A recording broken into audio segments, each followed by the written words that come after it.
The air inside the barracks was thick with cigarette smoke and the sour stench of sweat-soaked uniforms.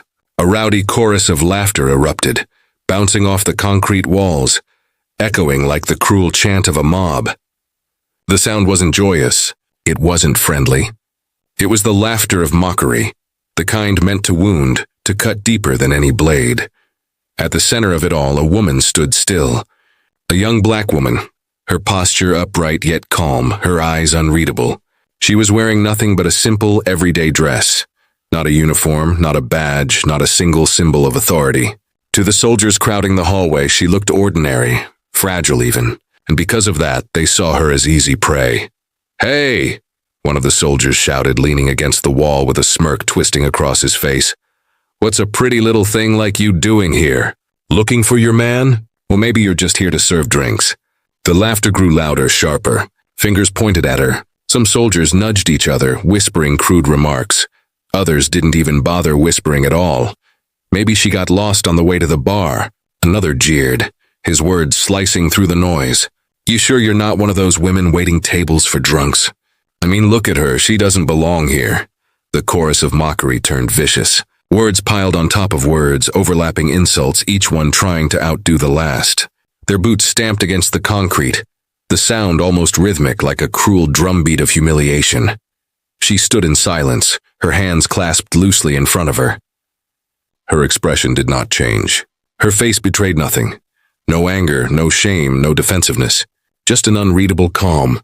That very calmness seemed to irritate them even more. "What, cat got your tongue?" A soldier barked, stepping closer. His tone dripped with disdain. "Or are you too scared to speak in front of real soldiers?" The men around him roared with laughter. One of them mimicked her walking posture, exaggerating her steps like a caricature, causing another round of howls. Someone whistled mockingly, as if she were a dancer entering a stage she didn't belong on. The debasement spread like fire, growing hotter, louder, uglier. In that moment, she could have spoken. She could have shouted back, demanded respect, defended her dignity. But she didn't. She stood still, unmoving, as if the insults were merely the buzzing of insects. That silence, that refusal to give them the satisfaction of a reaction, only stoked the cruelty. "Look at her." A voice cut through the noise, filled with venom. "Doesn't even flinch.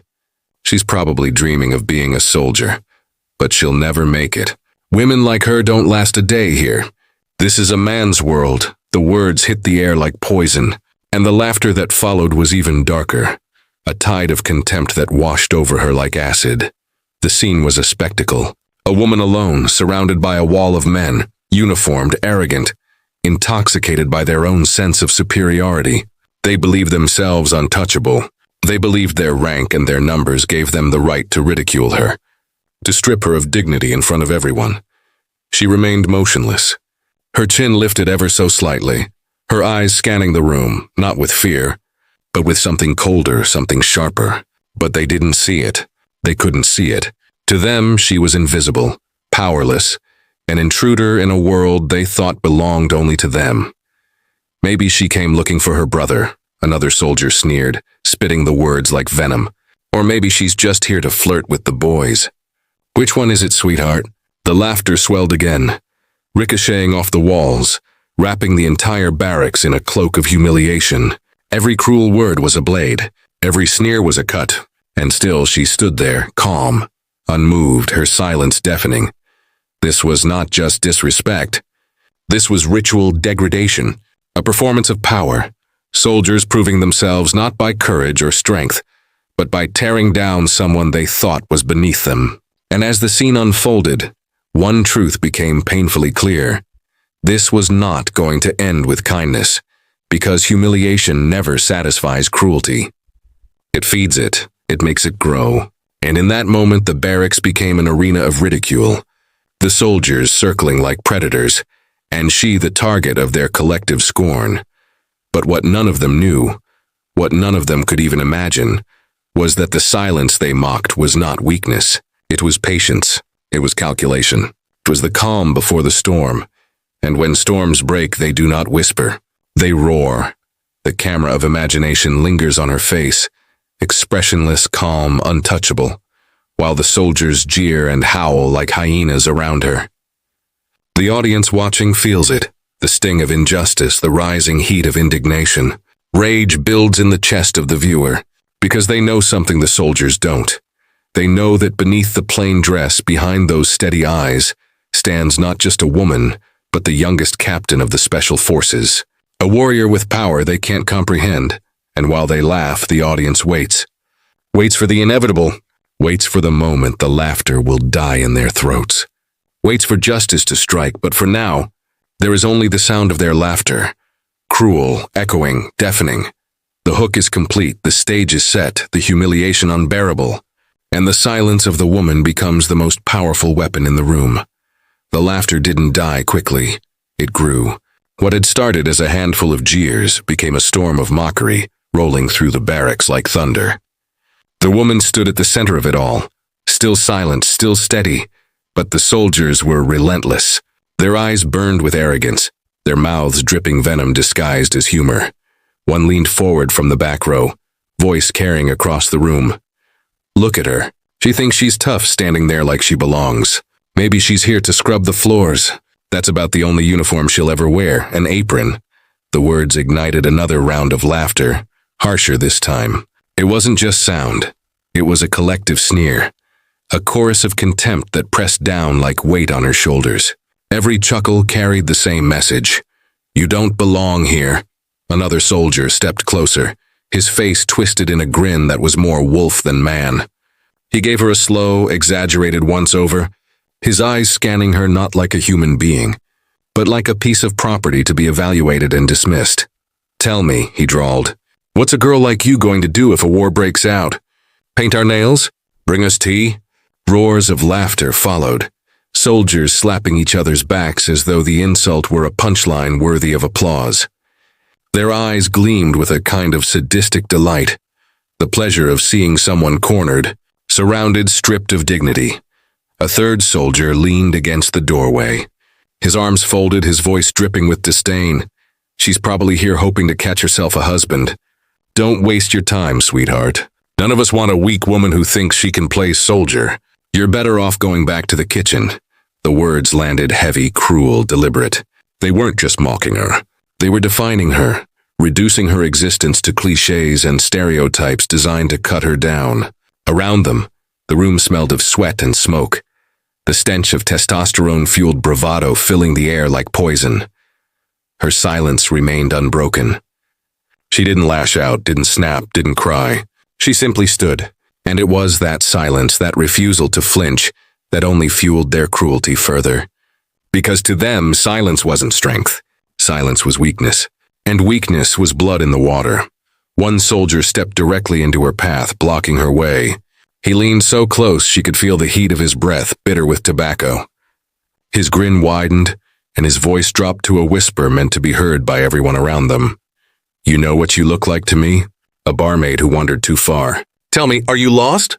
Or are you here to serve? The soldiers behind him erupted into whistles and crude gestures. Some mimed lifting glasses in a toast. Others snapped their fingers as if calling for service. Their hands gestured wildly, pointing, waving, dismissing her with the universal body language of derision. It wasn't just words now, it was performance. A theater of humiliation. She didn't move, not an inch. That stillness was infuriating. Their arrogance demanded a reaction, fear, anger, shame, something to confirm that their words had power. But she denied them. She denied them with calm eyes and an unshakable presence. That denial stung. It made their contempt metastasize into something darker, uglier. Another soldier barked out, "What's wrong? Don't tell me you thought you were going to impress someone here. This is the army. We break men down until they're nothing. And if men can't handle it, what chance do you have? Go home before you embarrass yourself further."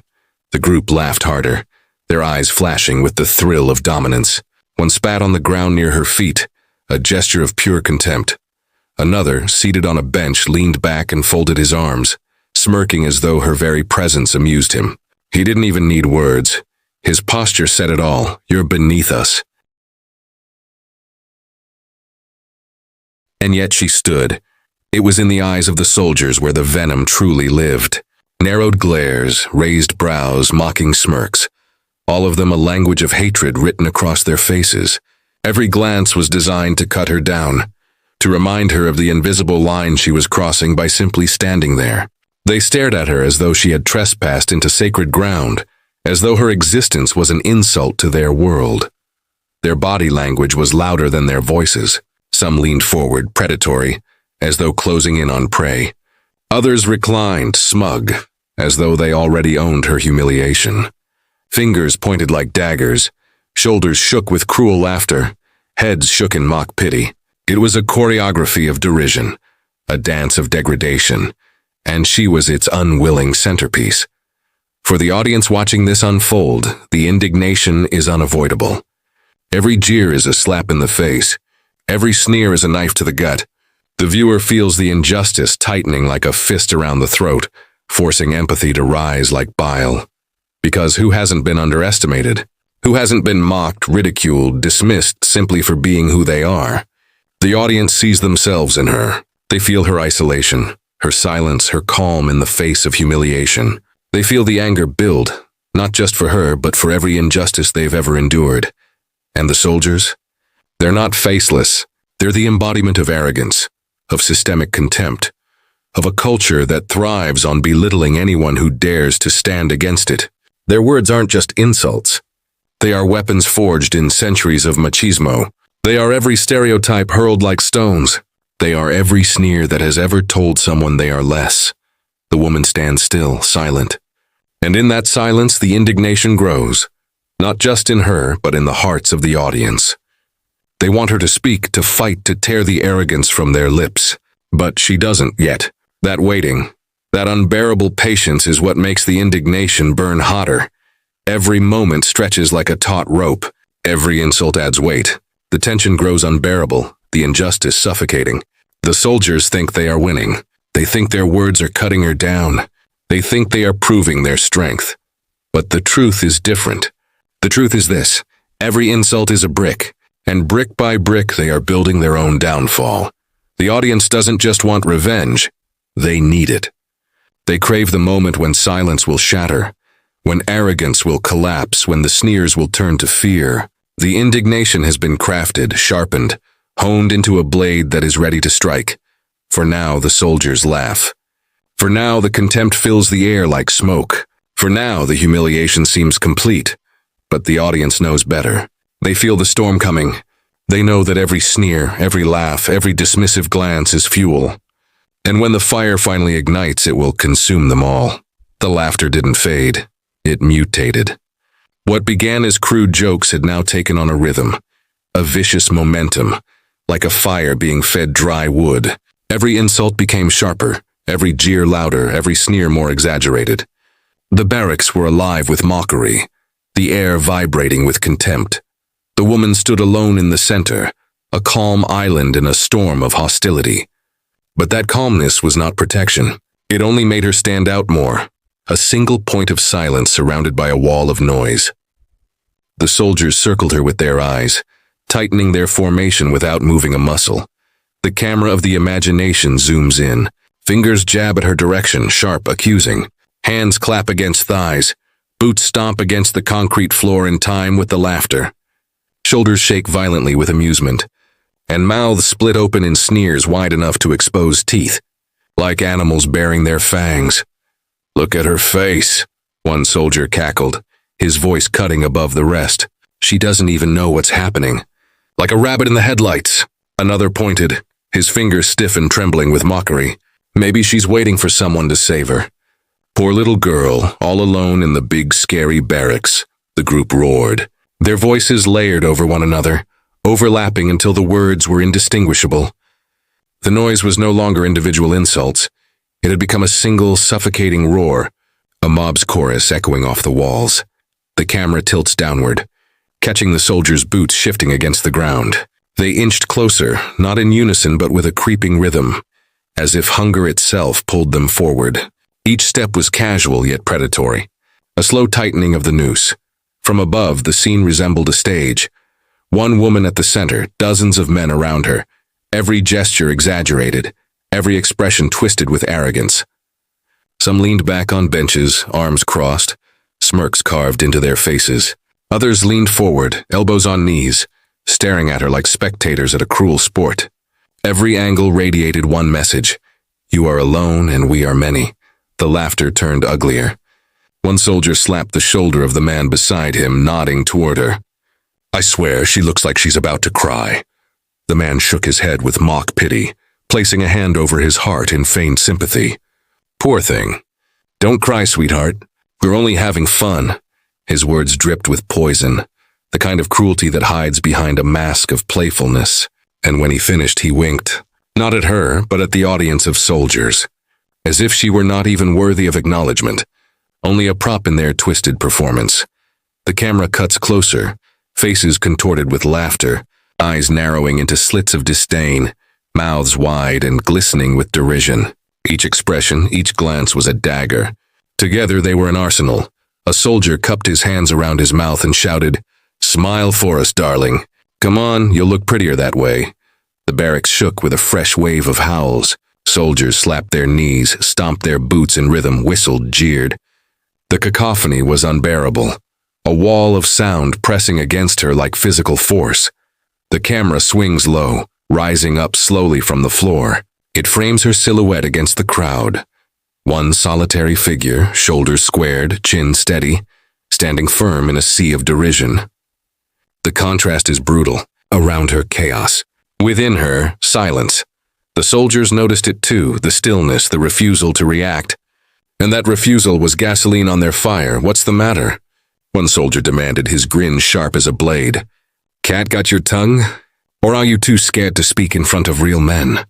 Another soldier bent over in mock sympathy, his hands pressed together like a prayer. "Please forgive us, little lady.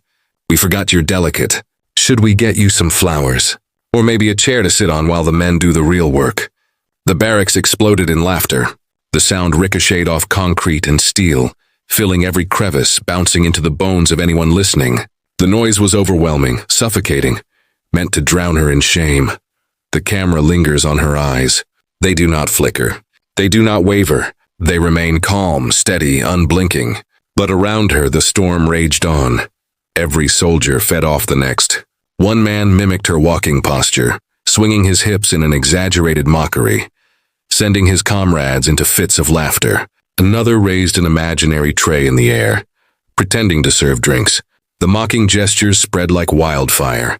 A grotesque performance acted out by dozens of men, desperate to prove their dominance.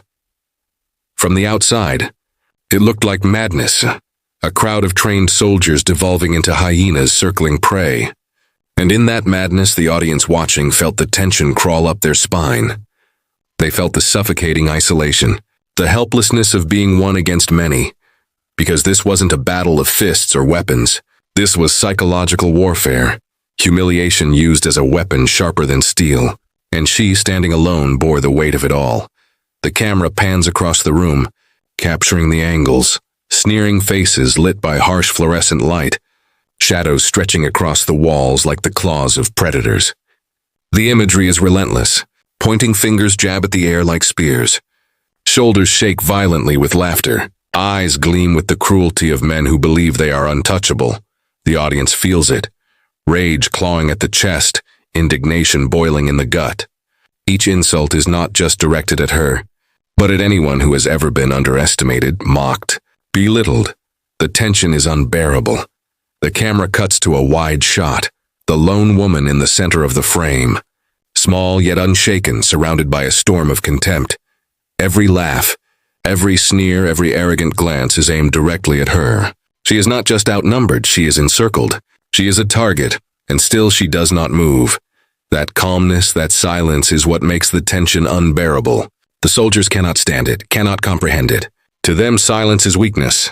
But to the audience, it becomes something else entirely. A question, a mystery, a promise. The viewer leans forward. They feel it. This cannot last. Something is coming. Something is about to break. And when it does, the laughter will die in their throats. The laughter had become so loud it seemed endless, a cruel wave of noise crashing against the walls. But every storm breaks, and this one shattered with a single movement. She shifted her stance, just a step, measured, deliberate. The sound of her heel clicking against the concrete floor cut through the cacophony like a gunshot. The barracks froze, laughter catching in throats, the rhythm of mockery faltering. The soldiers blinked, confused. Why had she moved like that? Why had the calm shifted? Then she spoke. Her voice was steady, deep, carrying the authority of someone who had never once needed to shout to be obeyed. Is this how soldiers of this unit conduct themselves? The words hung in the air like smoke. No one laughed now. No one dared. A silence thicker than any insult fell across the room. The camera zooms in, eyes widening, sneers faltering, smirks collapsing into nervous half-smiles. A few soldiers glanced at each other, waiting for someone else to answer. But no words came. She stepped forward again, her shoulders squared, her presence filling the room in a way that was impossible to ignore. The everyday dress she wore suddenly seemed irrelevant, like a disguise slipping away. Her bearing was unmistakable now, the posture of command, the precision of discipline. I asked a question, she said, her tone as sharp as a blade. The silence deepened. Soldiers who had just moments ago been howling with laughter now looked as though the ground beneath them had shifted. One coughed nervously, another lowered his eyes, a third swallowed hard, his jaw tightening as the reality began to sink in. The camera cuts to their faces one by one, the arrogant sneer replaced by doubt, the mocking grin replaced by fear. The change was subtle at first, but it spread like a contagion. Shame, realization, and unease swept across the room. Then came the moment, the reveal that cracked the barracks open like thunder. She reached into her bag and drew out her uniform cap, the insignia gleaming under the harsh fluorescent light. She placed it on her head with deliberate slowness, the gesture ceremonial, transformative. The laughter was dead now, buried beneath the weight of revelation. Her voice rose, no longer calm but commanding, infused with iron. My name is Captain Amina Johnson, youngest officer in the history of Special Forces Command. And you— She paused, scanning the room with eyes sharp enough to cut glass. Have just humiliated yourselves in front of your superior. The words detonated in the air like an explosion. Gasps erupted. A few men straightened instinctively, their training pulling them upright before their minds could catch up. Others froze, pale, their arrogance crumbling in an instant. The camera pans across the soldiers' faces, mouths open, eyes wide, expressions of disbelief painted across every man. The arrogance was gone, swept away in a tidal wave of shock. The atmosphere shifted violently. Where once there had been noise, there was now a silence so heavy it was suffocating. Where once there had been mockery, there was now fear. The power dynamic flipped in an instant, like a switch thrown in a dark room. The music rises in the background, deep, orchestral, heavy percussion beating like a heart. The tension builds, not from mockery now, but from awe and terror. Captain Johnson stepped further into the room, no longer a woman in a simple dress, but a commanding officer who carried the weight of authority in every movement. Her gaze swept the unit like a spotlight, and wherever it landed, men dropped their eyes to the ground. Is this what passes for discipline? She demanded, her voice reverberating through the air. Is this what you call soldiering? Mocking civilians, humiliating strangers? If you can't even stand with respect in a barracks, how can you stand on a battlefield? The silence deepened still. Sweat glistened on foreheads. Soldiers who had minutes ago roared with laughter now looked like schoolboys caught in the act of betrayal. The camera lingers on one man in particular, the loudest, the cruelest of them all. His smirk was gone, replaced by a tightness around his mouth. His eyes darted, looking anywhere but at her. The audience sees it clearly.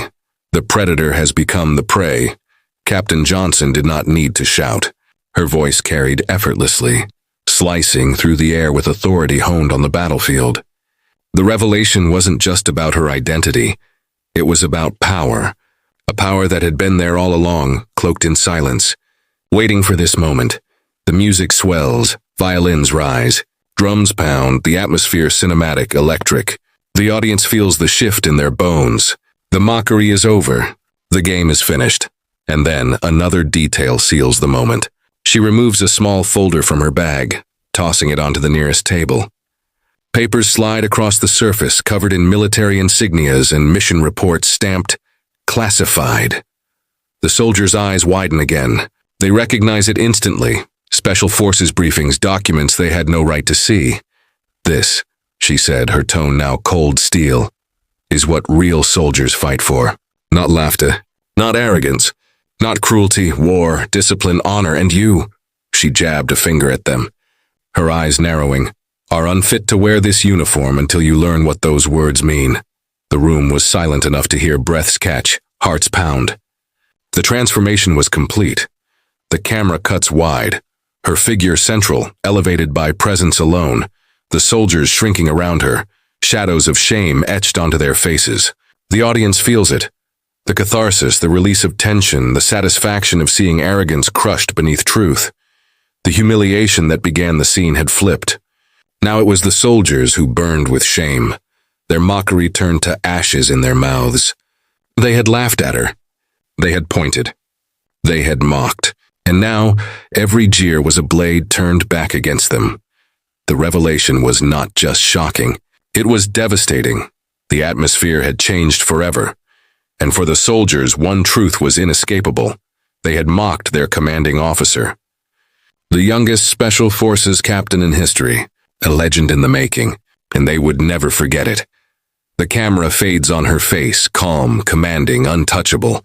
The music rises to a crescendo, then cuts sharply into silence. The audience is left breathless, their anger transformed into triumph.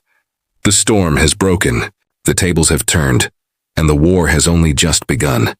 The silence after her revelation was unbearable. It pressed down on the room like a physical weight, choking the last traces of arrogance from the air. Dozens of soldiers stood frozen, their faces pale, their bodies rigid, as if the very walls had closed in around them. The woman they had mocked, belittled, dismissed only moments ago now stood before them transformed. Not by magic, but by truth. She was not the intruder they imagined. She was their superior. She was Captain Johnson.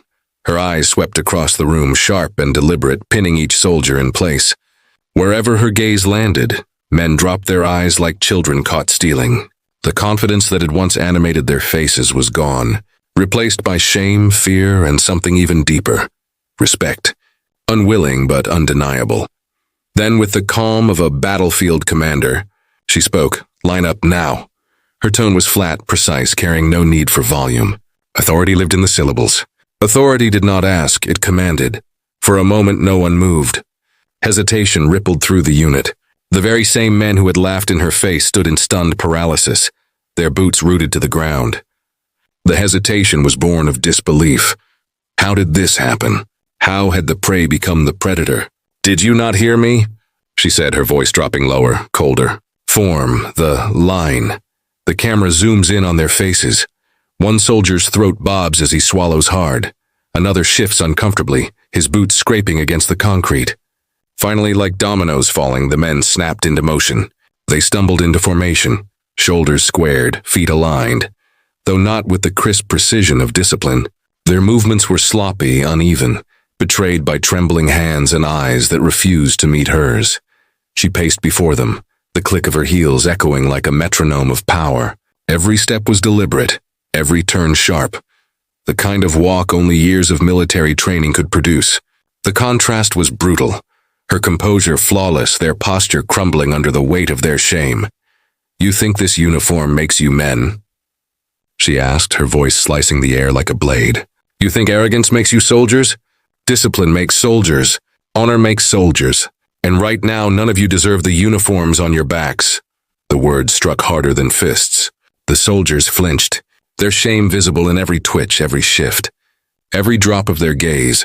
The camera cuts to the loudest of them, the soldier who had mocked her most viciously, calling her a barmaid, a distraction. Now he stood rigid, his jaw clenched, sweat trailing down his temple. His eyes flickered, desperate to mask his fear. But his trembling hand betrayed him. She stopped directly in front of him, her gaze locking onto his with surgical precision. "You," she said simply. The man stiffened, trying to maintain composure. "Yes, Captain," he stammered, the title stumbling off his tongue like broken glass. Her voice was sharp. "Step forward." He obeyed instantly, his boots thudding against the floor. The room held its breath. "You laughed the loudest," she continued, her tone clinical, detached. Tell me, what exactly did you find so amusing? The soldier froze, lips parting but no words escaping. His eyes darted to his comrades, seeking support, but none would meet his gaze. He was alone now, stripped of the mob that had given him courage. His arrogance had been a mask, and she had ripped it away in front of everyone. "Answer me," she said. Her voice did not rise, but the demand in it was undeniable. I was out of line, Captain," he muttered finally, his voice shaking. "Louder," she snapped. "I was out of line, Captain," he barked. But the edge of fear in his voice betrayed him. The room was silent except for the sound of his own humiliation echoing back at him. She leaned in slightly, her eyes boring into his. "You dishonored this unit. You dishonored your uniform. And worst of all, you dishonored yourself. A soldier who cannot respect others is not fit to fight alongside them." The man's face flushed crimson. The same mouth that had spewed cruelty was now dry, trembling, forced to swallow his pride in front of his peers. She stepped back and turned her gaze to the rest of the line. "And the rest of you," she said, her voice carrying like a drumbeat, "are no better. You laughed. You joined in. You encouraged it. And now you stand here exposed. Cowards hiding behind numbers, hyenas circling prey. That is not strength. That is weakness." The camera sweeps across the formation. Soldiers shift uncomfortably, eyes glued to the ground, their arrogance shattered. Their body language screams what their mouths will not admit. "We are ashamed. Drop for 50, she ordered suddenly. The hesitation returned, but only for a heartbeat. Then the entire line dropped to the ground, palms flat against the concrete, bodies trembling as they began their push-ups. Boots scraped, muscles strained, breaths grew ragged, but none dared defy her. Their faces twisted with exertion, sweat dripping down their brows. She walked among them, her heels echoing like a judge's gavel, her gaze unforgiving. "Count out loud," she commanded. 1. The soldiers shouted in unison, their voices cracking. 2. The sound wavered, uneven, punctured by gasps of breath. She stopped beside one soldier whose arms already trembled, his chest barely rising off the ground. "Pathetic," she said coldly. "If a civilian woman can stand against your entire unit without flinching, you should be ashamed to call yourselves warriors." The soldier's face burned, his arms shaking violently as he forced himself up for another rep. The camera captures the humiliation in sharp detail. Men who had moments ago stood tall and arrogant now pressed to the floor, their pride ground down beneath the weight of her authority. The once loud barracks echoed only with their labored breathing, their shouts of numbers, their shame, and over it all, Captain Johnson stood tall, her presence towering, her authority unquestionable.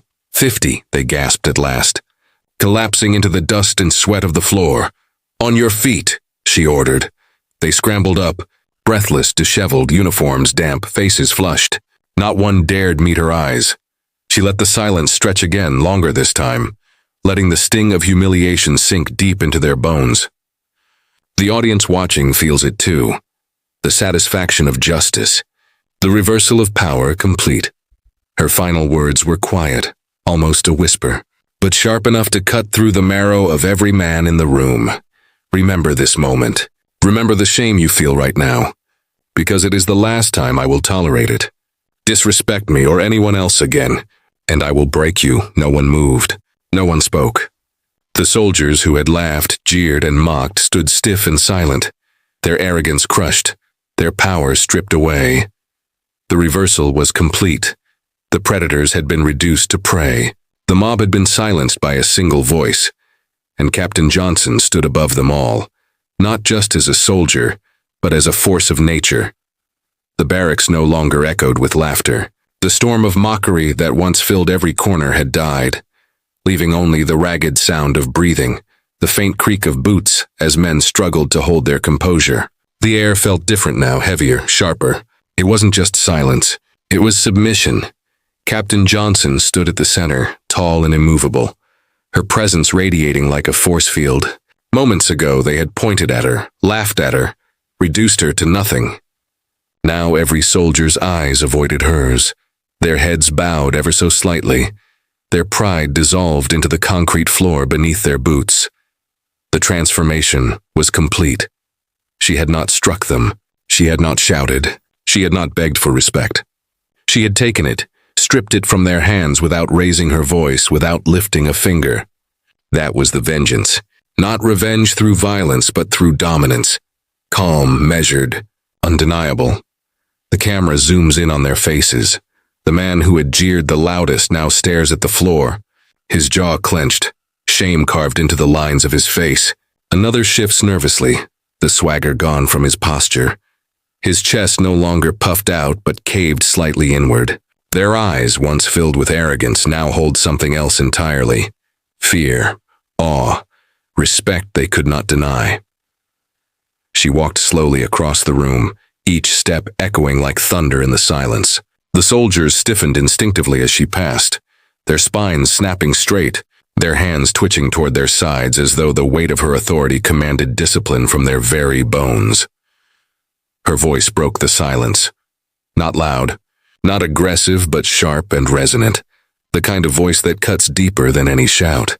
You thought you were strong because you were many, but strength is not in numbers. It is in presence, in discipline, in the ability to stand alone without breaking. Her words rolled through the air like scripture, and the soldiers drank them in, unable to look away. You thought you could humiliate me, but in humiliating me you revealed yourselves. Not warriors, not soldiers, children, mocking what you don't understand, laughing at what you fear. The shame deepened. The camera captures shoulders sagging, eyes dropping lower, jaws tightening. Each word was a blade pressed against their pride, cutting it away piece by piece. And then she stopped. Her gaze swept the entire room. When she spoke again, her words carried the weight of judgment, final and absolute. I am your captain, the youngest in the history of special forces. I have fought battles you cannot imagine, faced enemies that made men greater than you tremble. And I am still standing. What are you compared to that? The question was not rhetorical. It was devastating. The silence that followed was thick, suffocating, filled with the sound of pride collapsing. The soldiers had no answer because the truth was undeniable. Compared to her, they were nothing.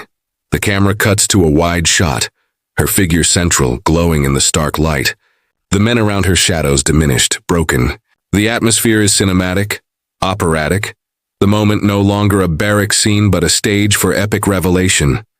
The music swells in the background, strings rising, drums pounding like a war march. The imagery shifts. She is no longer just a woman in uniform.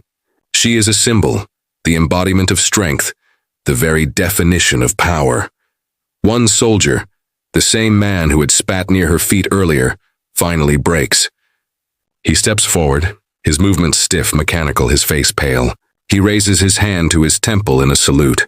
Captain, he says, his voice low but steady. The sound slices through the silence like a bell. All at once, the others follow. Salutes snap into place across the room, arms raised in unison, the sound of hands slapping against brows echoing like a drumbeat. The very same hands that had pointed and mocked now trembled as they offered respect. The camera lingers on Captain Johnson's face. Her expression remains calm, unwavering, but in her eyes there is fire, the fire of vengeance fulfilled, not through rage, not through blood, but through transformation. She had forced them to see. She had made them bow without ever demanding it outright. The barracks, once filled with jeers, now stood as a shrine of respect. The men who had ridiculed her minutes before now stood rigid, disciplined, humbled by the weight of her presence. The reversal was not just complete, it was absolute. The audience watching feels the catharsis crash over them. The anger that had built through humiliation now dissolves into satisfaction, into triumph. They see not only justice but vengeance carried out in the most devastating way possible. Not by destroying her enemies physically, but by making them destroy themselves with their own shame. The camera pulls back slowly, capturing the tableau. One woman, central and commanding, a line of soldiers saluting, their eyes downcast, their arrogance gone. The atmosphere hums with reverence. She speaks one final time, her voice steady, her tone cutting through the air with surgical precision. Never forget this day. Never forget what respect looks like. You earned your shame. Now you will earn back your honor, if you can. Her words hang in the air, final and absolute. Like a verdict handed down from a judge, the music crescendos, an orchestra of vengeance and triumph, and then cuts to silence, leaving only the image. A captain who had walked into a den of mockery and walked out commanding absolute respect. The transformation was, total mockery had become reverence, disdain had become fear, arrogance had become obedience, and the woman they had dismissed as nothing had proven herself to be everything. The barracks stood in stillness. The air, once poisoned with laughter, now vibrated with something entirely different. Reverence, submission, awe. The men who had filled the room with mockery were silent, their salutes trembling, their bodies rigid with shame. The echoes of their insults had evaporated, replaced by the thunder of her authority. Captain Johnson did not bask in it. She did not smile, did not gloat, did not seek comfort in their sudden obedience. She stood as she always had, composed, unwavering, a force contained in flesh. The storm had passed, but she remained its eye, calm, powerful, immovable. The camera lingers on her face, capturing the controlled fire in her eyes. Her silence now meant something entirely different. Before it had been read as weakness. Now, it radiated strength so profound it was almost unbearable to look at. The soldiers, still holding their salutes, began to sweat under the weight of the moment.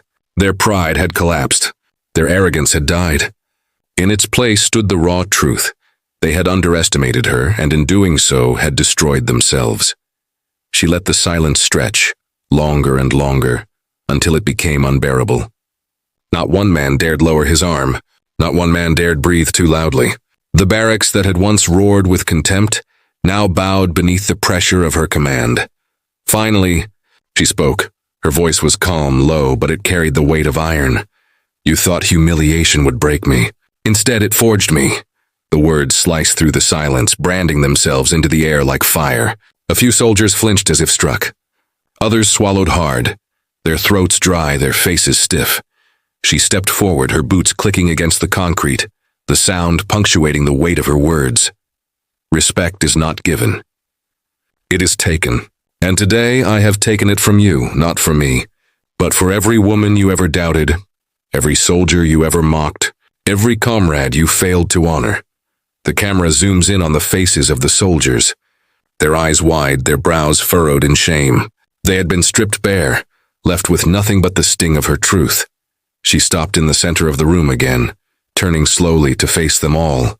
Her gaze swept across the line like a blade. You will remember this day not because I commanded it, but because you will never escape it. Every time you laugh at someone weaker, you will hear my voice. Every time you doubt a comrade, you will see my face. And every time you mistake silence for weakness, you will feel this shame again. The tension thickened. The air electric, heavy with unspoken remorse. She drew a breath, steady and measured, then delivered the line that would etch itself into memory, both theirs and the audience's. Never underestimate a woman in uniform. The real war begins when humiliation turns into silence. The camera freezes on her face, her eyes blazing with quiet defiance. The music swells, a crescendo of strings and drums, epic and cinematic, filling the void with the power of her words. The soldiers lowered their salutes in unison, not because she commanded it, but because the weight of respect demanded it. Their movements were slow, deliberate, each man bowing his head slightly as if acknowledging a truth greater than himself. She turned sharply, her boots striking the floor with a rhythm that echoed like a march. Without another word, she walked toward the exit.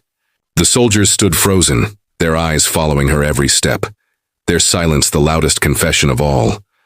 The camera tracks her from behind as she exits the barracks. The heavy doors creak open, spilling sunlight across the cold floor, slicing the shadows apart.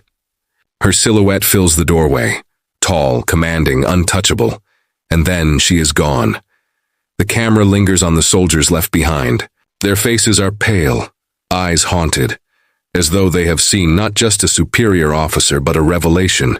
The same mouths that had laughed now remain sealed. The same eyes that had mocked now stare at the ground. They had ridiculed her. They had doubted her. They had spat their arrogance at her feet. And now they would never forget the taste of their own humiliation. The audience watching feels the release. The rage that had burned during the mockery is gone. replaced by triumph. The catharsis is complete. Justice has been served not through violence, but through the undeniable presence of authority. The music fades slowly, leaving only silence. Powerful, resonant, unbroken. On screen, only words remain, as if carved into stone. Never underestimate a woman in uniform. The real war begins when humiliation turns into silence. The screen cuts to black. The story is over. But the impact lingers, echoing in the hearts of those who watched, because the lesson was clear, unforgettable, immortal.